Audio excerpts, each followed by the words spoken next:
Hey, what's going on, ladies and gentlemen? Good afternoon, good evening, wherever you are. Good night, good morning, whatever.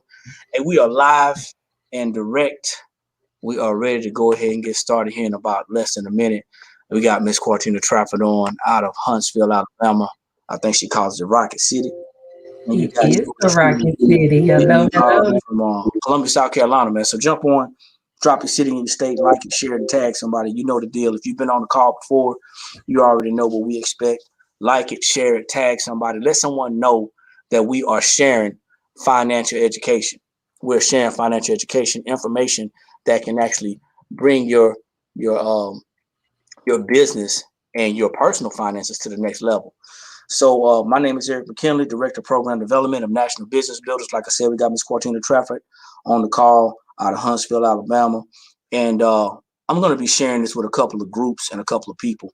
I got a couple of headlines, man, for you real quick. This is like, this is related, but it's also unrelated. Right here in the state of South Carolina, the Governor McMaster's, and there's a couple other governors as well, has decided to uh, to reject, I guess, any more of unemployment assistance for people who are actually uh, affected by getting fired or laid off because of COVID. And I put a post in one of my groups, and I said, "Man, I wonder, I wonder how that's going to affect South Carolina's economy." Just a thought. Just a thought. I'm glad I'm a business owner. We got Miss Lorraine Bradley out of Baton Rouge, Louisiana, and we got Mr. Or Brother Sherrod out there out of Chicago, Illinois. Thanks for jumping on.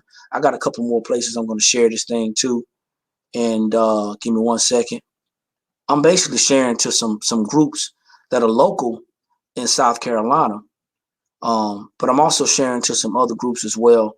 People who expressed the the desire to see this information, sharing it with a couple of private groups as well to make sure that even if they can't get on, they can still have access. The last thing I want to do is deny anybody the right to this info or the access to this information.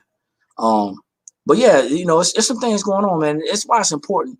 It's why it's important to take care of and understand your personal finance. Cortina, what you think about that? I can agree with you, Eric, because I know here in the state of Alabama, our governor has done the same thing. And just hearing a lot of chatter about it, I noticed how a lot of people were dependent on those benefits.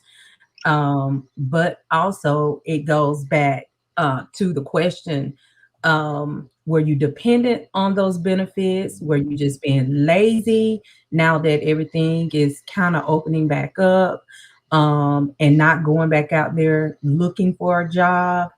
It just threw a lot of things in the air. Those benefits have stopped. So, um, it's yet to, well, I'm ready to see what people are going to start doing now here I in the almost want to. state. I almost want to have a conversation about that, man. People gonna be pointing at the government like, "Hey, you ain't taking care of us." We got Miss Ladrika Winston. Sean's on the call from Clarksburg, Maryland. It's gonna be a lot of people that's gonna be pointing at the government saying, "Well, you ain't taking care of us. You supposed to be taking care of us." And there's a lot of people that really need that money, though. There's a lot Yes. of people that really need that money, but as I say, as always, we're pushing out information about personal financial education. And Mhm. because we're pushing this information out about personal financial education, it's very imperative that people understand what it means to be financially educated, what it means to be financially stable, what it means to be financially literate, and what it means to be um, waiting on somebody to feed you. See, when you give somebody the power to feed you, you get that same person the power to starve you. Hey, Miss Bertha, thanks for jumping Hey, on. hey We now. Hey, we talking about everything but Who is credit. that beautiful lady right there? Hey, Miss Bertha. Hey, I'm back. yeah, okay. Me too. Yeah, we're just having a conversation about some of this unemployment, additional unemployment aid that Hmm. that a lot of the states are rejecting, and I think they're basically trying to force the the public the ones that are not working, Mm-hmm. the ones that are not working because they just don't want to work. I think they're trying to force the public to go back out there. But I'm interested to see how it's going to affect the economy as a state. Mm-hmm. Because remember that stimulus money was put into people's hands to stimulate the federal economy. Right. Well, that unemployment money was kind of done the same way. Mm-hmm. And that's above my pay grade, but it's just interesting to see what's gonna happen with that. It really is. And everybody still haven't gotten it. Everybody ain't got it, Mm-mm. you know.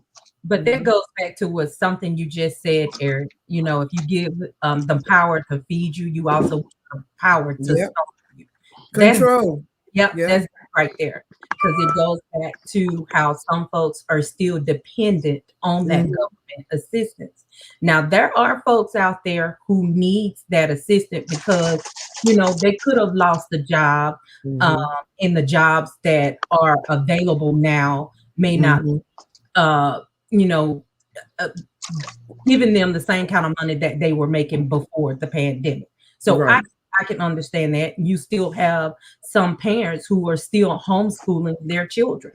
So I understand situations like that too, but that was deep what you just said. The power to feed you, also the power to starve you.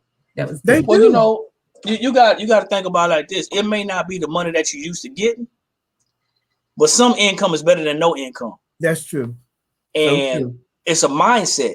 Yeah. I could talk about this, man. I mean, this is I've been talking. When I saw it, I was driving home. I saw it on getting in the vehicle, and I was like, man, these folks about to start riding around here. Because I already know the mentality of a lot of personalities, and it goes deeper than what you think or what you want to actually say.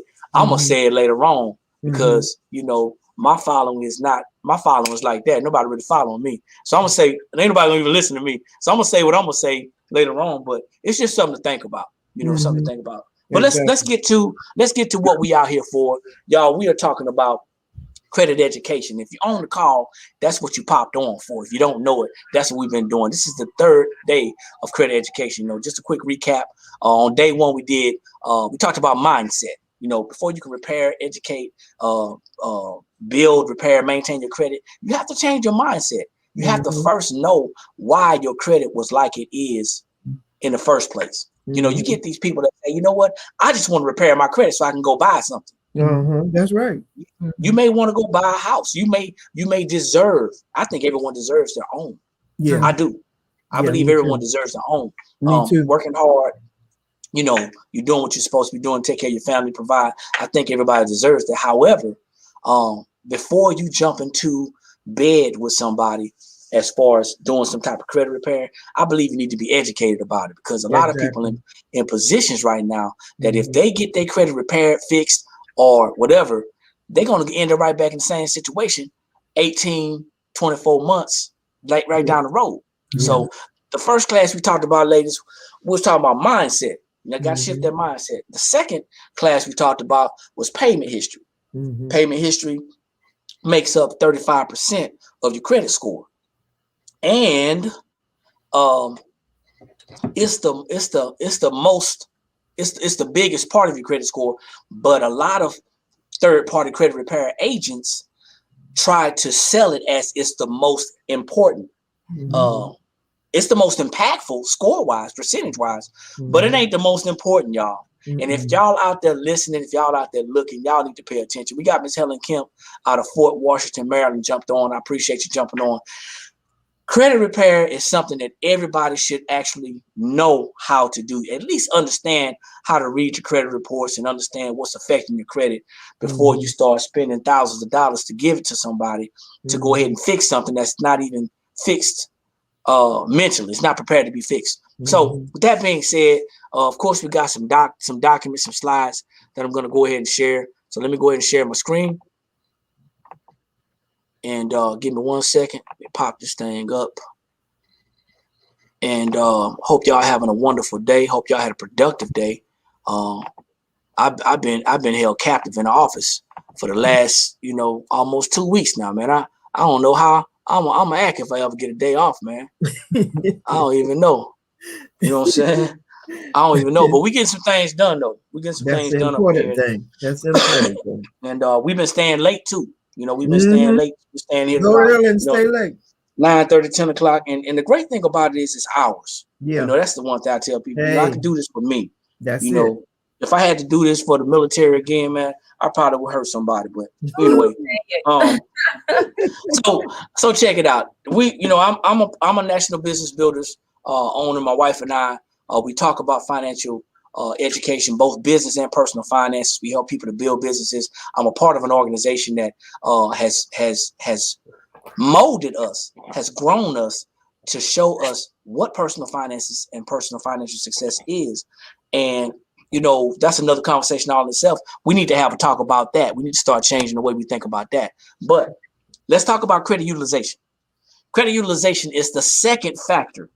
Credit utilization is the second factor in our credit. It's the second factor in our credit. And just so you know, by definition, credit utilization is the debt owed divided by the credit that is extended to you.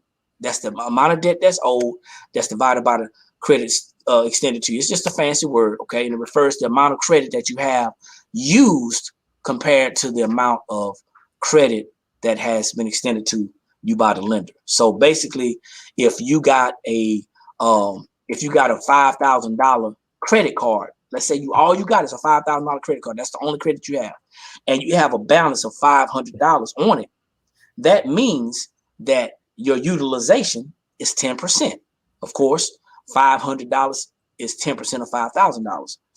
However, in that same sense, if you got that same $5,000 credit card with a $4,000 balance on it that you owe on it, that you have run up and charged, that means that you have an 80% utilization.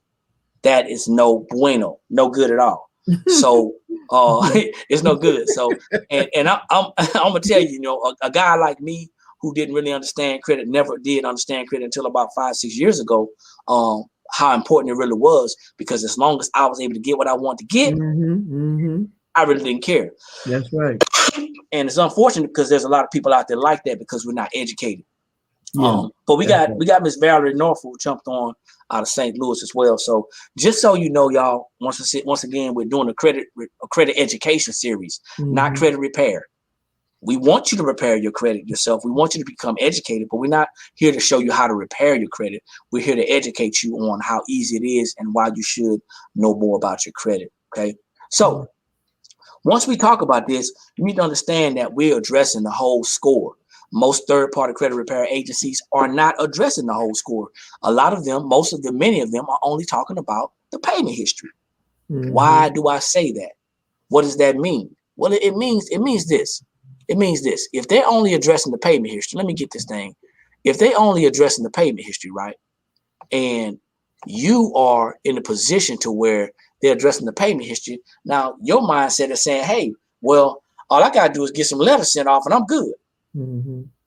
Well, if you were on the last week's call or last Friday's call, payment history accounts for 35%, which is 192.5 points, max points.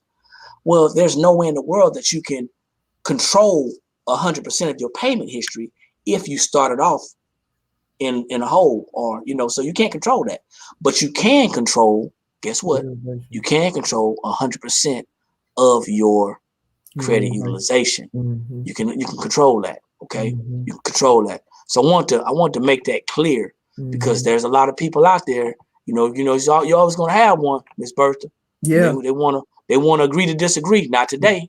Not today. You're gonna agree to disagree by yourself, because we pushing facts. We pushing facts out here. Facts out here. Yeah. Scoring range for your credit score is 300 to 850. So if somebody even jokingly says that, hey, they got a 200 credit score, it don't go lower than 300. Okay, don't go lower than 300. That means that you got a difference of 550 points available to build your credit score. 550 points to work with. Like I said before, if you've gone to school, taken a test, and each section of a test means something, it weighs in points. Now you know where you need to be working. Now, credit utilization is 30% of your credit score. And that's important to know because that's 165 max points that you can control. See, you can control how much debt you in. Once again, somebody gonna agree to disagree, but that's okay.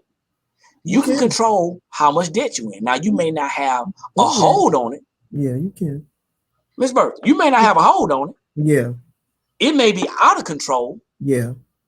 But you can learn to manage that debt by using strategies. And then you can learn how to eliminate that debt. Yeah. And once you learn how to manage and then eliminate it, you have taken control of it. Think about this.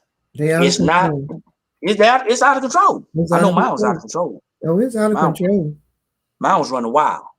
Mine was like a runaway train. Oh yeah, a whole lot of all of us. You know. And like you say, I work, I could get what I want. You know? Yep. Get a raise, I can buy more of what I want. I can get what I want, you know. That's it. And look, and we psych ourselves, and I deserve it. I deserve it. That's that emotional spending. I deserve it. I deserve it. I deserve it. After you done worked hard, paid a lot of taxes, then paid your bills first before you paid yourself, and then you're gonna take the last little money that you got left to take care of yourself and your family, and you're gonna convince yourself that you deserve it. Yeah, that's something to think about. Been there, done that. That was me. And you know what? I'm gonna tell you another secret. I used to buy a car every 3 to 4 years.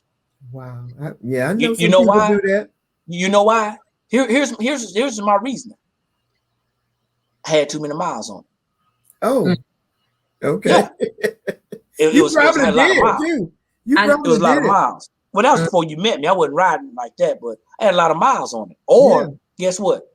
It was more in my mind. It was more cost effective for me to go get another car at $500-600 a month than it was to fix a $3,000 maintenance issue on my vehicle. And they like to see you coming back every 3 years. Yeah, but I want you to hear what I just said. Yeah, I hear you. I got a vehicle that probably ain't gave me no trouble. Usually when the warranty goes out, I didn't put any money aside. And as soon as it breaks down, I would rather go get another car than to pay $3,000 for a car that I already own. Oh man, you had to. I paid off probably about 3 cars. Me and Dorothy probably paid off about 3, maybe 4 cars, maybe 5. Wow. Don't you know I'm looking for them cars now? I know you are. But that's the mindset of a lot of people, and we don't sit down to think about it. You know, a young lady told me the other day on a post that I made. She said that people look at success differently. And she is so right. That's unfortunate that we don't have a meter or a starting level for success because our mind has been so polluted with commercials. Buy this, buy that. You deserve it. Big business, banks, the government. And now what happens is our credit suffers and our ability to take care of our family through needing things like when we need a vehicle or we need a home or we don't have the money to send our kids to school. We want to get student loans. We can't do that. You know, we get so polluted with that. We get polluted with that. So, but once again, it's the most impactful because you can control your credit. Okay, control it. 100% of your points, you can control it. So let's look at this, y'all. Now, I know y'all probably heard some myths and some wives' tales, but when you talk about a ratio, a percentage, okay, how do you calculate your ratio of your percentage? What have y'all heard that you should keep your credit score? Excuse me. What have you heard that you should keep your credit card usage? What percentage do you think it should be kept below? Hope I made that clear. What's the highest you should let it get? I guess is what I'm saying, because they say it's an average that you shouldn't let it go over. It shouldn't go over 30%, right? Okay, that's what you heard. Okay, what about you, Cortina? Between 20-30%. Okay, cool beans. So now I'm gonna tell you the reason why you get that is because of they say. Mm-hmm. And I promise you, they ain't even looking at this trainer. I promise you they're not. So let's talk about this. The way you calculate your ratio percentage is you divide the revolving debt by the total credit. What does that mean? Now it says 30% is the maximum limit, Mm-hmm. but that's the max. Mm-hmm. But now, what's the best? See, people with 800 scores, Mm-hmm. they like you, Miss Berth. Mm-hmm. You know what I'm saying? Mm-hmm. They like you. They got a Yeah. low usage in the single digits. Right. Now I'm gonna tell you, if you want an 850, and this is Mm-hmm. just for education purposes. If you want an Right. 850 credit score, you're gonna have to Mm-hmm. be in debt. Yeah. Now Right. I know that sounds crazy to somebody Yeah. listening, Yeah. but if you want an 850 credit score, you're gonna have to have some debt because Yeah. that means that they can trust you. You're trustworthy. That's what they're looking at. Mm-hmm. So nobody with an 850 credit score is not gonna have any debt. Right. So I wouldn't even be looking at that. But they the 800 scores average about 7% credit card utilization. Now, Right. 0% on your credit card does not hurt unless you're not using your card. That means that you can pay it off. Yeah. I hear people all the time say, you know what? I pay my card down to $20 or $10 or $15 Mm-hmm. because I don't want it to drop my score. Well, I'm gonna tell you, once you get below 30%, your score gonna start going down anyway. Mm-hmm. I want you to look at this.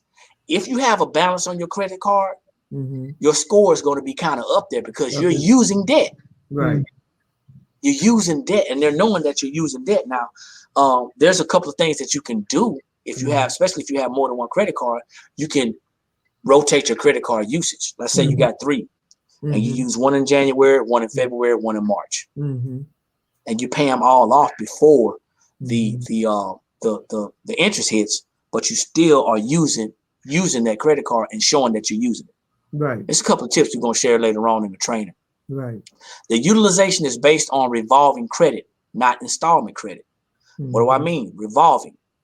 The interest rate keeps on going. Mm-hmm. An installment debt would be an example would be a mortgage or a vehicle. Okay, Mm-hmm. that's installment debt or Mm-hmm. student loans, y'all. Mm-hmm. Student loans. They got some people out there that got that nice bachelor's, master's, and doctorate degree, and they had that doctorate degree probably for about 5 years, had that master's for 10, and had that bachelor's for 25, and they still paying them student loans. We need to help y'all fix that. We need to help y'all fix that. So finding your utilization, okay? Finding your utilization, because some of the call to action was to make sure that you had gotten a Credit Karma or a Credit Sesame account. Mm-hmm. But you basically on Credit Karma, you're gonna go on there, it's gonna open it up, you're gonna click on your credit score, your Vantage score, and then it's going to actually separate the five. Okay, it's going to separate the payment history, the credit utilization, and then the other three that we're going to talk about. And you will click on it. And this one example says that out of $60,000 of credit, credit, they're using $73. So they're averaging at a 0%. They're probably because 10% of that would be $6,000. Yeah. 1% of that would be $600. Zero. Mm. Yeah. So there's 0% usage. Okay. So let's talk about this, y'all, because I want to have a conversation, and hopefully we get some people out here talking in the chats. We got some people talking right now in the chats. They're Draco's talking about under 30%, and she thought that 10% was good. 10 is good. 10 is good. Yeah. 10 is real good. Okay. Mm-hmm. We got to have something to shoot for. Yeah. But let's say you want to get out of debt. Let's say you or somebody you know wants to get out of debt. And before we talk about this, I wanna talk about this for a minute. Okay. Let me pull my screen back up. Before we talk about this, I want everyone to know this, that two things out there that's killing our finances. Unnecessary debt. Mm-hmm. I ain't say debt, unnecessary debt, mm-hmm. because we may have to have a mortgage or a vehicle note that we can work off. You know what I'm saying? Get it down. But unnecessary debt, and I wouldn't even say that vehicle debt is necessary. We can pay that off. Unnecessary debt is killing our finances, and high taxes. That's what's killing our wealth. Yeah. Now a lot of people, now Ms. Bertha, you've been in this game longer than me. A lot of people are gonna argue the point that when you gotta pay taxes, I gotta have debt. I gotta have debt. If I don't have debt, I don't have anything. That ain't the truth. That's so far from the truth. See what happens is we're walking around in an age today, where if we can't afford it, we gonna charge it. Yep. And if we can't charge it, then we're gonna go borrow some money so we can charge it. Go get it. So that is eating up our wealth, because if you are earning a sizable amount of money, let's say you're earning about $75,000 a year, and you're getting taxed at 25-30%, let's say closer to 30, that's $25,000 with your Social Security, Medicare, state and federal. That's without a business, right? That's without a business. And then you have replaced that debt, that tax debt, because that taxes is debt. I want everybody to understand that taxes is a debt. It's a bill. It's a bill that we are paying either monthly, either twice a month or four times a month. But yeah. It's a bill. See, the reason why many of us don't understand how this stuff works is because of the way that we look at money, finances, and building wealth. So 25%, 30% going to taxes. 30%, you got to make that up. How you gonna make it up? Swipe it. Oh.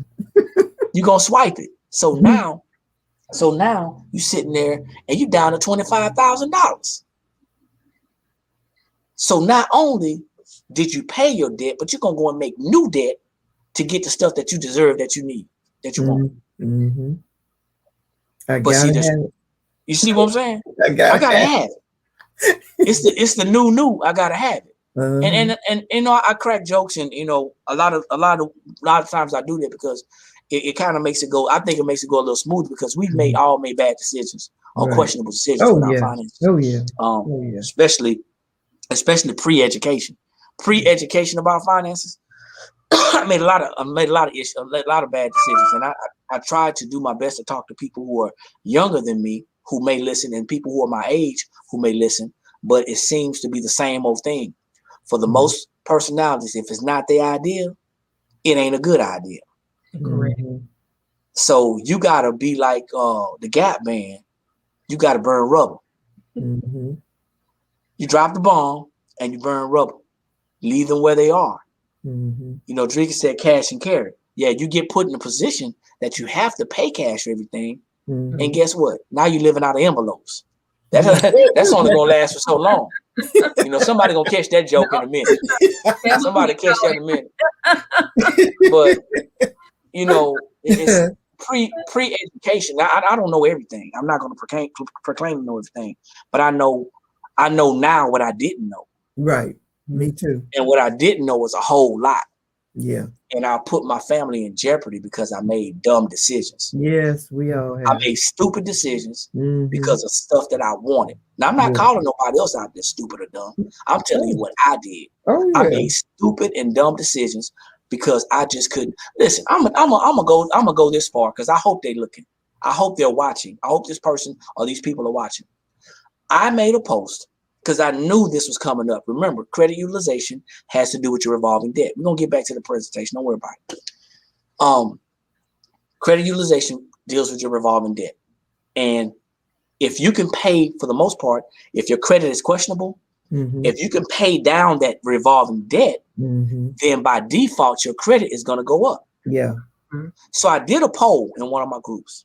And I said, hey, if you had an opportunity to pay off your debt within 36 to 84 months, or you had an opportunity to take $5,000 cash, which one would you do?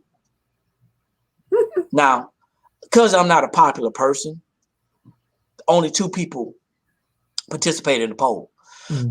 But that group has almost 2,000 people in it. So either they turned the alerts off, the notifications off the group, or they looked at it, passed it by and ignored it.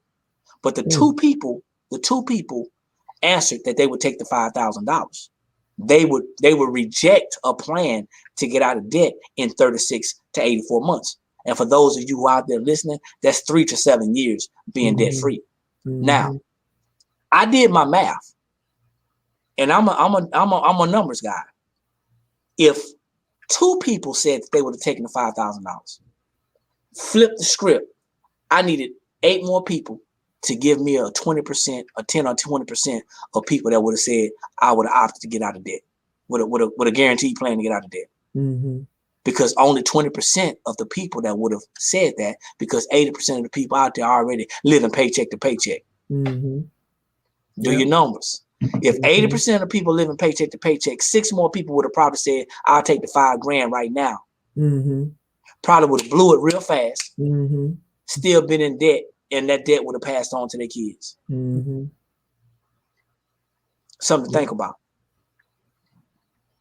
I mean, a lot of people don't know that we can actually control our debt, but it takes some education, it takes some discipline, and it takes the desire to do so. Yeah, it does. We can't run out there being smart. We really can't run out there being smart, Miss Bertha or Cortina, thinking that I can get out of this debt, or I can handle, I control, I can maintain it. You don't want to maintain the debt. Who in their right mind that honestly knows how money works wants to maintain debt? I want you to hear what I'm asking you.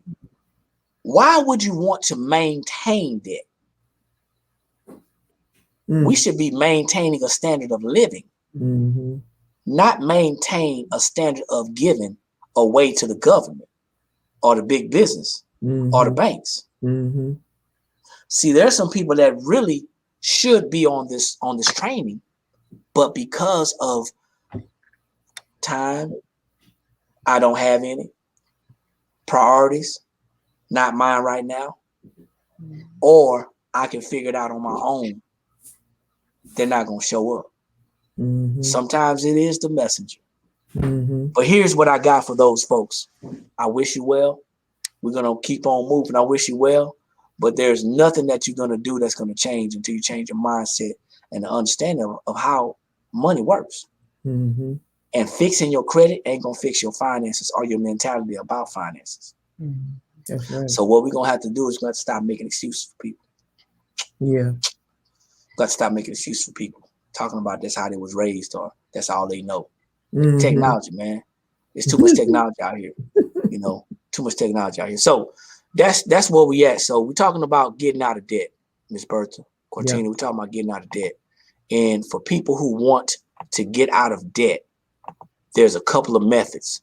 The one we're going to talk about right now is called the snowball method. Okay.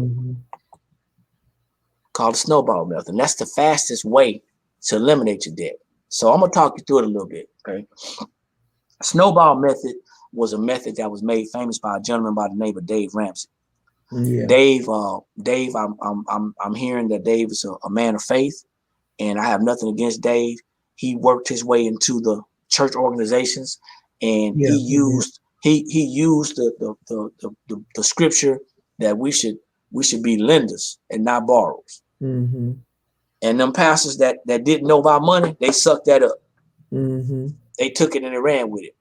And for a lot of people, they got a lot of their congregation out of debt. They did. They did. For the rest of them that wasn't gonna do nothing anyway, they was complaining about it wasn't working. Well, it's a plan to get out of debt. It is, and it works if you work it. It works if you work it. Okay. Here's the thing: you have to do this though. You have to make a list of all your debts. Stop trying to figure it out in your head.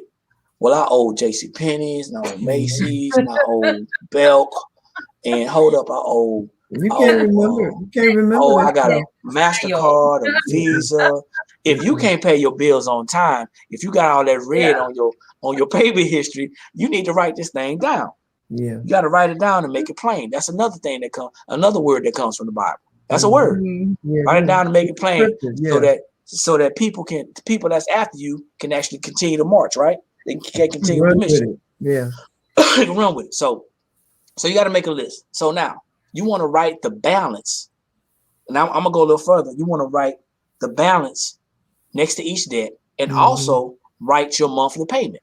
Okay, that's what you want to do. Next, you want to organize the debt from the smallest to the largest. This is the snowball method. So if you owe $300 on a bill or a debt, or on a debt, excuse me, and you owe $3,000, put the $300 one first. Now your minimum payment on that $300 bill may be $20, maybe $10. Don't worry about it. Put that one first, because what's going to happen is whatever you get, you're going to take that and roll it over. So it says to pay the minimum on all the other debts except for the smallest. Now this is the snowball method. That's the snowball method. So make a list of all your debts, write down the balance next to each debt, and then you want to organize it from the smallest to the largest debt. Now you want to continue to pay all your debts, pay them all, but you want to be paying the minimum on all of them except the smallest. Now, this is the next continuation. It says you want to put every dollar into paying off the smallest debt. Okay? So let's say that smallest debt is $25 a month. You want to pay that $25 a month, but then you want to find other monies, whether it's in your ashtray, whether it's in your coin purse, or in between your sofa cushions. You want to find money to put towards that smallest debt, right? So you can expedite paying it. So you want to find some more cash flow. Okay? So I'm paying a minimum on everything else. The smallest debt is $25, and I want to get at least another $25 so I can double up on it. Let's say that, okay? Then it says after paying off that smallest debt, you want to take that $25 that you found and the $25 that you are already paying, that $50, and you want to apply that to the next smallest debt. Okay? So you don't want to pay that debt off and then go get in the debt again. Right. That's what a lot of people are doing. That's what a lot of people are doing. And it says after paying off the smallest, apply it, and just keep on doing it. Okay? Just keep on doing it. Now, here's one of the issues. This is the action plan. Now, before I go to the action plan, I'm gonna share this. Hold up. Before I go to the action plan, I want to share something else. Y'all ready for this? If you out there listening, I want y'all to get real close to the camera. You cannot. I'm just sleepy, y'all. That's what my eyes say. You cannot get out of debt with the same income that you got in the debt with. That's right. That's right. That's why you have to find a way to increase your cash coming in or slow your cash leaving. You have to increase your cash flow. I'm gonna say it again because somebody missed it. If you're making $50,000 a year, you can get out of debt, but it's gonna take you a long time. We're here to expedite it. Ladrika says she sees me. We're here to help you expedite. We're here to help you expedite getting out of debt. So you can't get out of debt with the same habits and the same money that you got in the debt with in the first place. Can't do it. So you gotta find additional money, right? Yeah. See that snowball effect does not work unless you have additional cash flow. No, that's right. I'm gonna say that again because I think they're gonna get it, Miss Bertha. Hey, Miss Lillis, thanks for jumping on. Appreciate it. You're not gonna be able to get out of debt with the same money that got you in the debt. So the snowball effect only works. Watch this. I'm gonna pull it back up because I think they weren't listening. Hold on, Miss Bertha. I think they wasn't listening. Okay. Cause this is gonna be an early night, y'all. I know everybody yawning. Hey, Mr. Winston, how you doing back there? Uh-oh. How you doing back there? Hey, how you doing? I heard you. Hey, you like you got some. You're in the ballpark. You know that? You Yes, are sir. in the ballpark, and you hitting them. Hey, look. You hitting those homers. Hey, you look like you got something on your plate. See? He caught you. How y'all doing? Hey, we doing great. How you I doing, know sir? y'all doing great. I know. Yeah. Better than amazing. So check this out. It says to put every extra dollar into paying off the smallest debt. Let me go back. You gotta find some more money. You gotta find some more money. See, you living paycheck to paycheck, or paycheck to Monday, or paycheck to the next day. And if you got paid on Sunday, that's the same thing, paycheck to Monday. So if you don't have additional money, then it's going to be difficult for you to get out of debt. So here's the action step 2, day 2 action step. Write down a debt elimination plan. Now this is going to be fun. List all the balances. If you're out there listening, y'all, you want to list all the balances for your debts. You want to order them, like I said, from the smallest debt to the largest debt. And then you want to write down some ideas. This is what's going to get people right here. You want to write down some ideas how to pay your debt down. Now, I'm sure there's going to be a lot of ideas, Ms. Bertha. And the reason why it's going to be a lot of ideas, because people are going to do their best to stay away from starting a business. Yeah. Most of them first thing gonna go get a second job. They're going to go get a second job because they realize that it's 24 hours in a day and they don't need no sleep. And they're going to get a second job and they're going to be looking like me right now, probably worse, with your eyes about to close. You know, and here's the thing. We are creatures of habit. We do what we feel comfortable with. Right. We don't always do what we know. We do what we feel comfortable with. Because see, when we know things, a lot of times we still don't do it. Yeah. You're right. So right. See, when you know better, you should be able to do better. You are able to do better, but a lot of people still don't do it. So you're going to have some people out there trying to consolidate their debt. But let me tell you something about debt consolidation. You mess around and consolidate your debt and lose your house. Because you're consolidating credit card debt. And the interest rate on the loan for the consolidation is going to be higher than the credit card. Somebody will hear me in a minute. You're gonna avoid minimizing unnecessary expenses because everybody ain't built like that. Man, I got 300 channels in front of me, and I'm working my way through watching all these channels. But the problem is, I'm at work 10 hours a day. But instead of you saying, "Hey, I don't need them channels," you ain't gonna do that because the guys might come over or the girls might come over or whatever. See, you need to either consolidate. You got to be careful with that because that's not the best idea or solution. You need to consider minimizing your unnecessary expenses. Cut that cable bill. You know what I'm saying? Go get a fan and cut the air down. Change the light bulbs in the house. You know, what's some other stuff? Change your phone service out.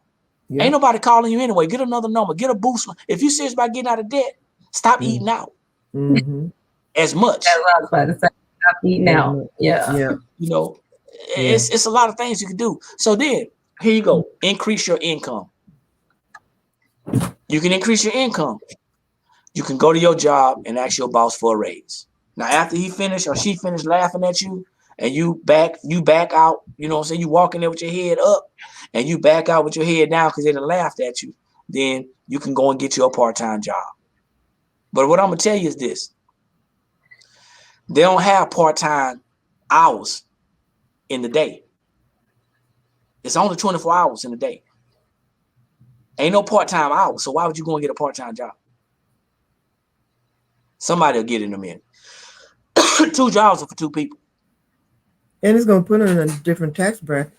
It's going to put you in a different tax bracket. It's going to put a strain on your body. Mm-hmm. It's going to put a strain most likely on your relationship. If you got one, it's going to put a strain on your health. Mm-hmm. You know, so that's not the best idea. Mm-hmm. You can start a home-based business, but that might not be where your mind is. Mm-hmm. There's other things that you can do. Yeah. You can consider correcting your W-4 if you already have a job. Mm-hmm. If you already have a job, you can correct your W-4 because it's a high possibility that you're probably overpaying taxes. Yeah. Well, I don't want to owe the IRS, but Mm-hmm. you want to owe the debt people. You want to owe the credit card. Well, their second Listen, job gonna make them owe because they're gonna be in a different tax bracket. come on, Miss Burke. That's it. 2 jobs are for 2 people, and they're gonna get taxed that way. Mhm. That's right. You can choose to look at your W-4 and correct it. There's a possibility that you're overpaying taxes, and that might increase your cash flow. You might be like me. You might like kids. You might want to do some babysitting. But after me watching my 3 grandchildren, you know, my 2 grandchildren in the daytime, I'm good. I'm done. So that's not an option for me. You can do some dog walking. Yeah. You may write resumes or papers. Mm-hmm. Whatever it is that you're going to do, it has to be to where it doesn't consume the rest of your time. Mm-hmm. You can use a strategy called income shifting. Yeah. Now, this is not a sales pitch, okay? But I do want you to get back with the person that you see this on their timeline. But you can actually income shift your way to getting out of debt. Mm-hmm. What do I mean? If you have a job and you start a home-based business, by law, the IRS says that you can legally lower your taxes according to the expenses that you have in your business. I can't say it no simpler way. Mm-hmm. And you can. You get more deductions. Mm-hmm. You can lower the taxes coming out of your check. Mm-hmm. Most times, more often than not, you'll increase the amount of money that stays in your check. Mm-hmm. And now, if you decide that you want to direct that money towards debt, you just increased your cash flow, Yeah. not your income. Right. Yeah. That's option. That's option. But you can do what you want to do. We're just here to educate and tell you that you have options. You have options and you have choices. The options are not limited. Mm-hmm. But when you make them choices, they limit. Several options out there. Yeah. There's somebody out there listening right now saying, man, Eric, I hear you saying, I hear you, but I just don't want to be no business owner. Well, you know what? Continue to build one for someone else and let me know how that works out for you. I'm not telling you to go out there and get a brick and mortar. I'm not telling you to go build a building. I'm not telling you to go get a whole bunch of inventory.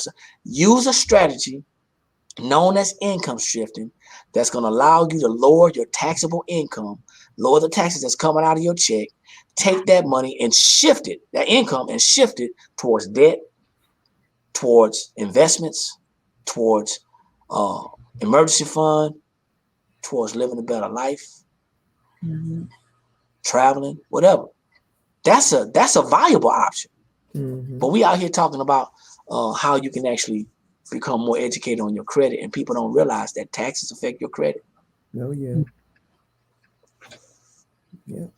Taxes affect your credit. So whoever sees this, please write something nice in the comments, and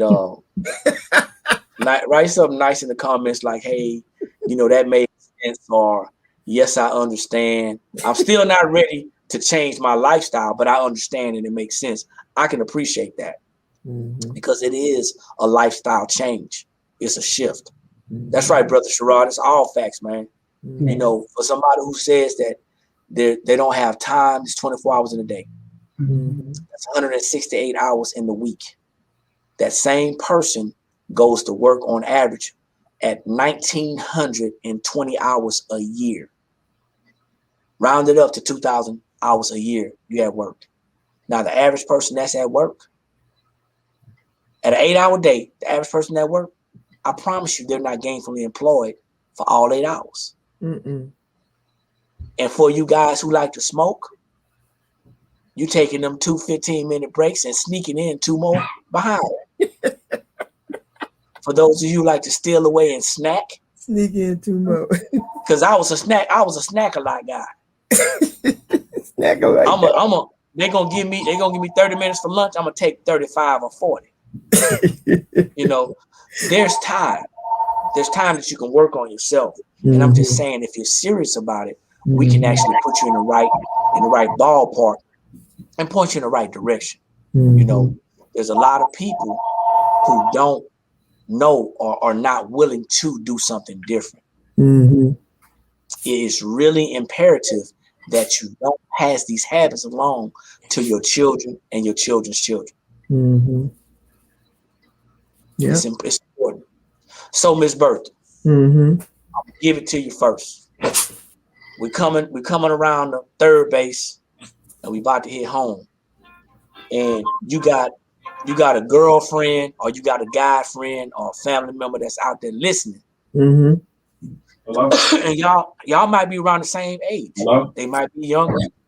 It might be older. But I want you to give them something. Leave them with something. If you had to tell them anything about why it's important to take care of their finances and specifically their personal credit, what would you leave them with, Ms. Purdy? Hold on one second. Hold on. It's very important that, you know, you make a conscious decision. Because if you keep doing the same thing you're doing, you're going to keep getting the same results. So you have to come to a conclusion that I have to make some changes if I want to get out of debt, you know. Absolutely. You didn't get in overnight and you're not going to get out overnight. But you got to get started somewhere. And today will be a good day to get started.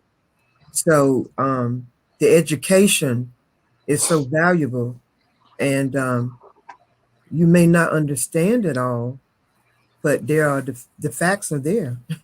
Facts don't lie. And the fact of the matter is you need to get out of debt, because as the Bible says, the borrower is slave to the lender. You know, we are slaves to debt. You know, that's our mentality, and that's what we've been taught growing up, you know. And then when we get a certain age, we feel, okay, I'm grown, I can do what I want to do. Yeah, you can. You better go to work. You better go to work to do what you want to do. You can do what you want to do, but there are some consequences. And repercussions.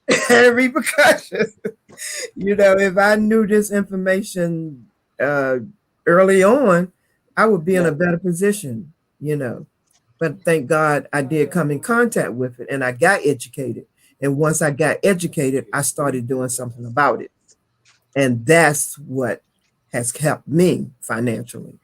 And so I would just say to you all, take heed to what we're telling you. Check it out.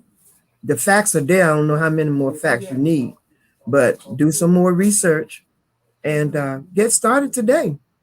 As I always say, you don't have to be great to get started, but you got to get started to get great. And you can eliminate debt. You can do it.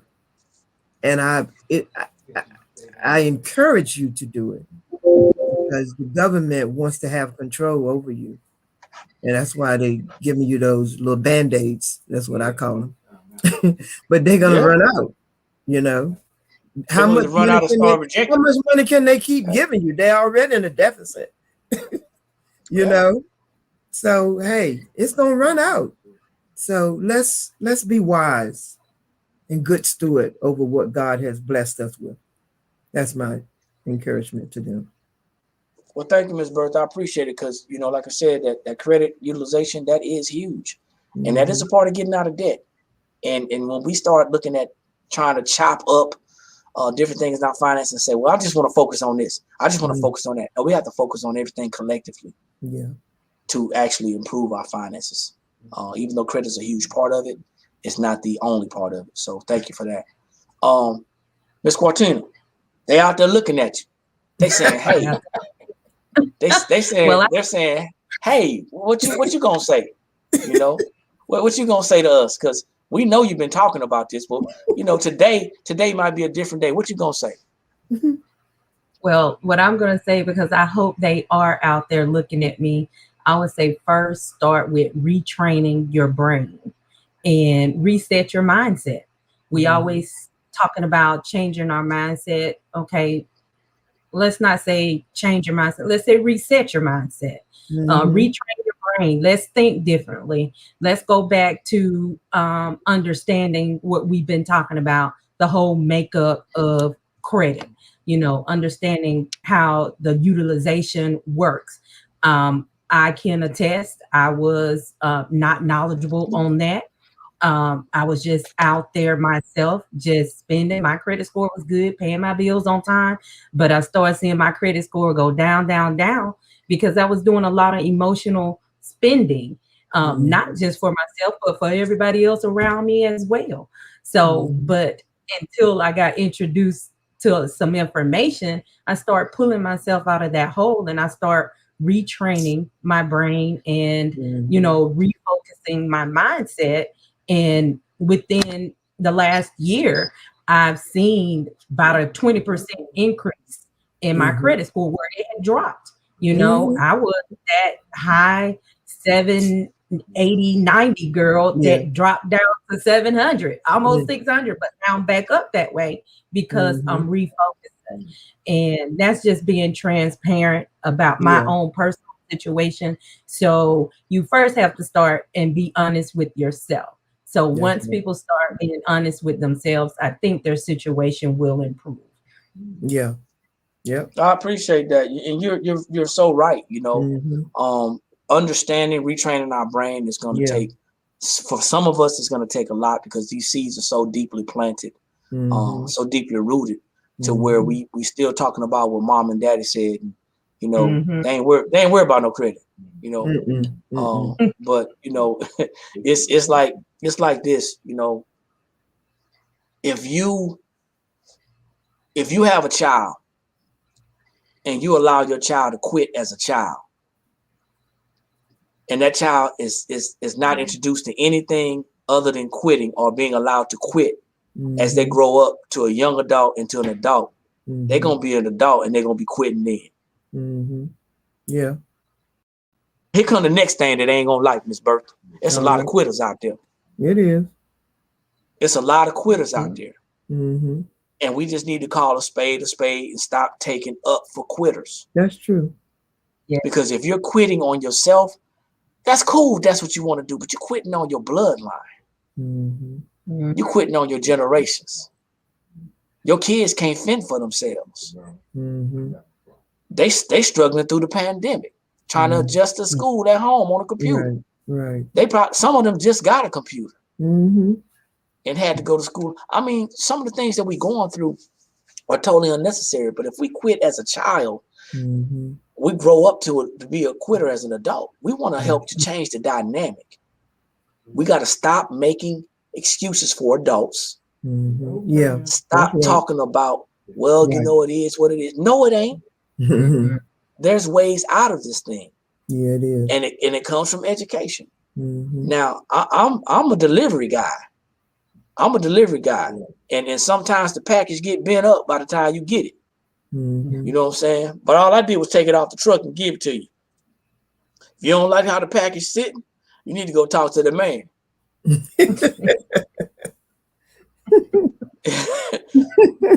But I promise you, this package is still intact and you can use it. Stop looking at how people are saying things and start listening to what people are saying. And doing. It's time out for all this. We worried about how people are looking at us and, our feelings are hurt and we got to pat each other on the back. Listen, man, if you got problems with your credit, if you got problems with your finances, let's do something about it. Yeah. Continue to look at the series. Make a decision after the series. If you don't want to do anything about it, go look online. Get some more free information. If you feel like you want to do it on your own, that's fine. But don't not do anything, because making a decision not to do anything is still making a decision. Yeah, it is. If you close your eyes real tight, you're going to wake up and your credit going to still be jacked up. You're looking at somebody who is at 60 and 70% usage on their credit and didn't have a long line of credit. I didn't have a lot of credit extended to me. I was to the max. Not no more. Not no more. I'm below 10% right now. That's great. Below 10%. It took some work. It took some work. Oh yeah, it's work. It's not overnight at all. Is it worth it? Yes. If you see, getting our credit together, getting our finances together is similar to losing weight. It is. They go together too. Unless somebody held you down and forced you, we got to look at where it came from. Now, a lot of people ain't going to agree with that, and I probably touch some people. I can stand to lose a couple pounds myself. We all. But I like to eat. Y'all see me on the grill. I love to cook, love to eat. But at the same time, if we cannot apply the discipline in our own personal finances, this is for us. You fixing your finances ain't going to help me. In the long run, it will, because the seed that I planted is going to flourish. Yeah. But if you choose not to do anything, still making a decision. So take a look at what's going on around you and the help that's being offered to you. We'll be back on Friday at 8 p.m. Eastern Standard Time. Listen, we got Miss Bertha Winston out of the DMV. We got Miss Cortina Trafford out of Huntsville, Alabama. Yours truly, Eric McKinley, coming in from Columbia, South Carolina. I ain't from here, but I'm here. And I'm helping people that are here, okay? I had to say that because, they had to know, Miss Bertha. They had to know that, I'm still loyal. But we do this every Wednesday and Friday at 8 p.m. Eastern Standard Time. And you'll find us once a month talking about this. And all through the week on different other channels. Yeah. You're not going to find someone who's going to give you some value-packed information for free like this because we want to see you win. Yeah. My name is Eric McKinley. I'm the Director of Program Development of National Business Builders. I'm a proud member of my Econ, the Personal Financial Success Company. That's what pulled us out of our mess. And like I always say, when you know better, that's when you have the ability to do better. Whether you choose to or not, that's on you. Yeah, that's right. But also the only knowledge that's powerful is probably applied knowledge. So we'll see you at the top. Too many people struggling at the bottom. We'll see, struggling, and hopefully we'll see you. And hopefully we'll see you on Friday. But 8 o'clock. At 8 o'clock. But thank y'all, ladies. I appreciate y'all for making this platform what it is, man. And to all the viewers out there, we appreciate y'all listening. Like us, share it, tag somebody. Somebody needs to hear this information. Y'all take care. Have a blessed evening. Peace. You too. All right.